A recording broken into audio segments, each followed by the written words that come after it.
E aí, tudo bem? Eu estou trazendo aqui uma sugestão de aula, que pode ser uma aula de português, pode ser uma aula de literatura, para você que é professor, professora de português na educação básica. E o que eu acho legal nela, nesse método que eu vou apresentar, é justamente esse caráter interdisciplinar, né? Porque eu vou trabalhar com texto literário, eu vou trabalhar com a língua portuguesa e eu vou promover uma discussão de cunho social, né? É uma compreensão da literatura, do estudo da língua enquanto fenômeno social também.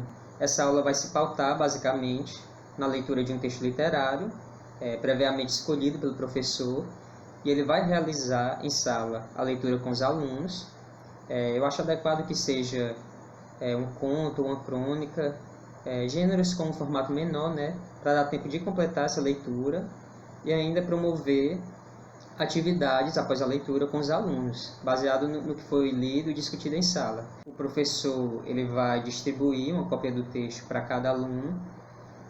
Inicialmente ele vai pedir que o aluno mantenha o texto virado, a fim de que ninguém leia antes da hora desejada pelo professor. E ele vai inicialmente apenas apresentar o título. Para exemplificar, eu escolhi um conto de Giovanni Martins, que é um autor jovem, nascido no Rio de Janeiro, e em 2018 ele lançou O Sol na Cabeça, um livro de contos. Eu trouxe o primeiro conto do livro, que se chama Rolezinho. Esse conto ele vai trazer uma linguagem muito carregada de gírias. O autor ele se inspirou no linguajar das favelas, né, que ele conhecia, para construir esse conto.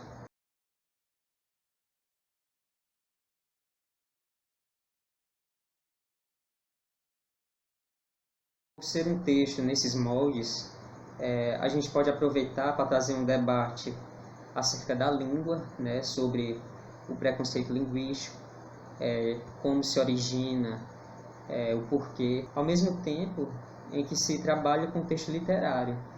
É um resgate, de certa forma, né, dessa fruição de literatura, porque a gente está muito acostumado ao modelo historiográfico, né? A gente estuda os estilos de época, né? Poucas vezes a gente realmente se dedica a uma leitura conjunta em sala de aula, a falar das impressões que o texto lhe passou. Esse tipo de aula tem isso como objetivo, trazer à tona toda a experiência dos alunos, né? A partir das percepções de mundo, das referências de mundo, de cultura que eles têm, para poder, a partir disso, dialogar mais com essa realidade que eles vivem, que eles percebem ao seu redor. Quando eles visualizarem o termo rolezinho, imediatamente vai vir à cabeça uma série de imagens. Com certeza alguns vão associar aqueles movimentos que rolou ali em torno de 2014, né, nos shopping centers, onde adolescentes da periferia marcavam de se encontrar em grande número. Com certeza outros vão associar aquela expressão, dar um rolê, que significa dar um passeio. Cabe ao professor aproveitar esse gancho dessa expressão informal, tentando interferir o mínimo possível, né? Tentando respeitar a espontaneidade com que os alunos resgatam essas referências, mas usando o título como fio condutor dessa discussão, a gente pode chegar em temas como a variedade linguística, a estigmatização dessas variedades, geralmente associadas a camadas mais baixas da sociedade, regiões periféricas, né, do Brasil, como é o caso do Nordeste. Aí a gente vai questionar esse papo da norma culta como a única variedade correta, fazendo ver como a elite que detém o acesso ao conhecimento, o controle das instituições, como ela se usa da língua para manutenção de privilégios, né? Porque aquele que não domina a norma culta do português vai ter mais dificuldades, por exemplo, de ingressar no mercado de trabalho. A elite sempre vai ter o acesso ao ensino de qualidade, a melhores empregos, salários. Dessa forma, é muito difícil que alguém que nasce na elite passa a pertencer a outro grupo social. É bom trazer à tona que a gente também tem isso enraizado, né? Que a gente também comete atos de preconceito linguístico, geralmente sem perceber. Por exemplo, quando a gente vê uma postagem de alguém na rede social, aí dá aquela vontade de ir lá e corrigir. Eu ainda bem me livrei disso há muito tempo, até porque eu entendi que é uma questão de classe também. A pessoa provavelmente não teve acesso a ensino de qualidade, foi um direito negado a ela, né? Nosso preconceito linguístico acontece também quando a gente, por exemplo, transforma em piada o jeito de falar de um colega seu que vem da comunidade do interior. Isso a pessoa pode não perceber, mas ela enraizou esse valor da elite, né? Ela está com essa crença de que existe um ideal a ser atingido em questão de língua. A variação, a mudança é uma constante na língua.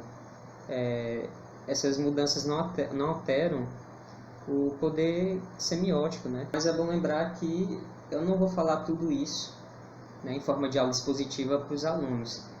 É interessante que o professor tente interferir o mínimo possível e possa intervir guiando a aula para que possa chegar nessa temática, que possa atingir essas discussões. O interessante é que depois dessas discussões, quando os alunos iniciarem a leitura do texto, no nosso caso o rolezinho do Giovanni Martins, eles vão estar com uma percepção muito mais aguçada dos elementos do texto, para a questão do estilo do texto, da gíria. Então é uma forma de trabalhar língua, gramática, literatura de um jeito mais espontâneo, interativo, vai promover debate de cunho social e apreciação estética. Então, após a leitura do conto, depois de alguns alunos eventualmente dizerem suas impressões depois da leitura do texto, se ainda restar um tempo, o professor pode pedir para que os alunos retirem o celular da mochila e pesquisem memes que melhor representem seu modo de falar. Ou então, se não tiver tempo, ele pode pedir para que os alunos façam uma pesquisa em casa e tragam esses memes na próxima aula para continuação do debate. E é isso, espero que tenham gostado. Valeu!